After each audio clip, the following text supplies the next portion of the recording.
उत्तर प्रदेशचे मुख्यमंत्री आले पण एक गोष्ट लय खरी बोलले. कुठली?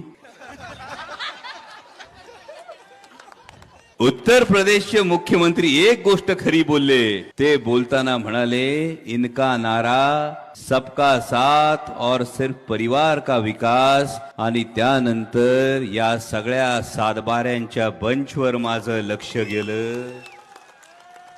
एवढा जर सातबारा 1 2 3 184 सातबाऱ्याचा बंच आहे. आणि त्यामुळं माननीय योगी आदित्यनाथ जे म्हणाले ते अगदी खरंय. इनका एक ही नारा, कॉन्ट्रॅक्टर का साथ और सिर्फ परिवार का विकास. आणि म्हणून फार महत्वाची गोष्ट आहे, बंच बघितल्यानंतर भोसरी वाचवा, तुतारी वाजवा, सातबारा वाचवा, तुतारी वाजवा, ही महत्वाची